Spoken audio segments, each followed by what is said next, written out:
அஸ்வின்ஸ் இனிப்பு காரம் பேக்கரி மற்றும் செல்வ உணவகம்.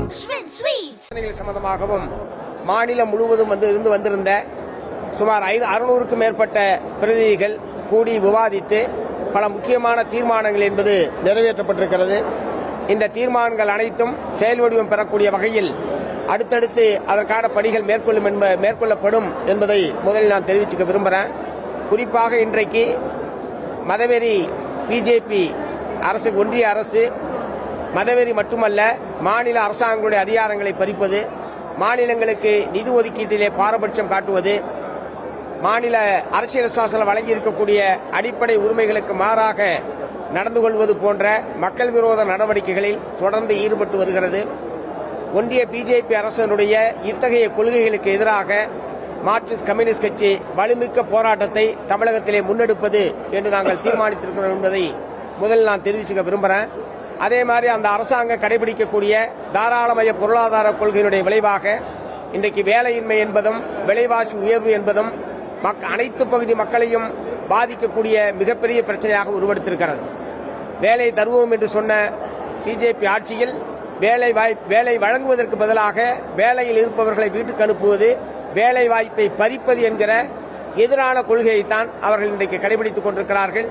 ஆகவே எல்லா துறைகளிலுமே நிரந்தர வேலை வாய்ப்பு என்பதற்கு பதிலாக ஒப்பந்த தொழிலாளர்கள், வெளிமுகமை, நிரந்தர பணி என்பதே இனிமேல் அரசு துறையிலே இருக்காது என்கிற அளவுக்கு மிக மோசமான ஒரு பொருளாதார கொள்கை அவர்கள் கடைபிடித்துக் கொண்டிருக்கிறார்கள். இந்த உழைக்கும் மக்களுக்கு எதிரான பொருளாதார கொள்கைக்கு எதிரான எங்களுடைய போராட்டம் தொடர்ந்து மேற்கொள்வோம் என்பதை இந்த நேரத்தில் தெரிவிச்சுக்க விரும்புகிறேன். தமிழ்நாட்டை பொறுத்தவரை மதவெறி சக்திகளை எதிர்ப்பதில் திராவிட முன்னேற்ற கழகத்தோடு மார்க்சிஸ்ட் கம்யூனிஸ்ட் கட்சி தொடர்ந்து பயணிக்கும் என்பதை நான் இந்த நேரத்தில் தெரிவித்துக் கொள்ள விரும்புகிறேன். அதே நேரத்தில் தமிழ்நாட்டில் நவீன தாராளமய கொள்கையை அமுல்படுத்துவது என்கிற பெயரில் மக்களுடைய வாழ்க்கையை, வாழ்வாதாரத்தை பாதிக்கக்கூடிய வகையில் மாநில அரசாங்கம் எடுக்கக்கூடிய நடவடிக்கைகளுக்கு எதிராக ஜனநாயக பூர்வமான முறையில் எங்களுடைய போராட்டம் தொடரும் என்பதையும் இந்த நேரத்திலே தெரிவித்துக் கொள்கிறேன்.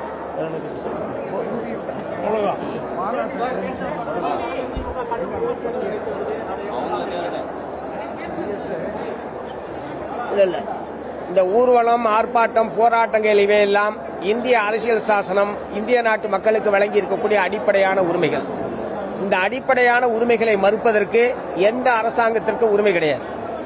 அன்றைக்கு நடந்தது என்பது எங்களுடைய கட்சியினுடைய மாநில மாநாட்டினுடைய செந்தண்டர் பேரணிக்கு கூட இந்த விழுப்புரம் மாவட்ட காவல்துறை அனுமதி மறுத்த நிலையிலேதான் அத்தகைய முறையில் எங்களுடைய கண்டனத்தை தெரிவிக்க வேண்டிய அவசியம் என்பது ஏற்பட்டது.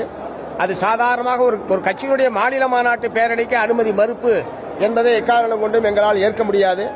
அந்த வகையிலே தான் அன்றைக்கு காவல்துறையின் இந்த அணுகுமுறைக்கு மாநில செயலாளர் பாலகிருஷ்ணன் அவர்கள் தன்னுடைய கண்டனத்தை வெளிப்படுத்தினார்கள். இதை நிச்சயமாக திமுக தலைமையை புரிந்து கொள்ளும் என்று நாங்கள் நம்புகிறோம்.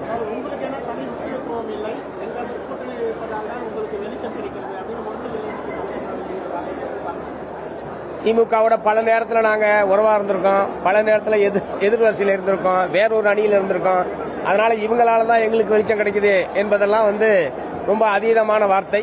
நிச்சயமாக மார்க்சிஸ்ட் கம்யூனிஸ்ட் கட்சி தன்னுடைய பலத்திற்கேற்ப மக்கள் நலன் சார்ந்த பிரச்சனைகளில் சமரசமற்ற போராட்டத்தை நாங்கள் நடத்துவதன் மூலமாகத்தான் தமிழகத்தில் மார்க்சிஸ்ட் கம்யூனிஸ்ட் கட்சி மக்கள் மத்தியிலே செல்வாக்கு பெற்ற கட்சியாக இருக்கிறதே தவிர ஏதோ திமுகவுடைய வெளிச்சத்திலே தான் மார்க்சிஸ்ட் கம்யூனிஸ்ட் கட்சியை செயல்பட்டுக் கொண்டிருக்கிறது என்கிற முறையில் திமுக தலைமை சொல்வது என்பது பொருத்தமல்ல. அந்த மாதிரியான ஒரு செய்தி முரசொலி பத்திரிகையிலே அவர்கள் வெளியிட்டிருக்கிறார்கள். அது பொருத்தமானதல்ல என்பதை தெரிவிச்சுக்கிறார்.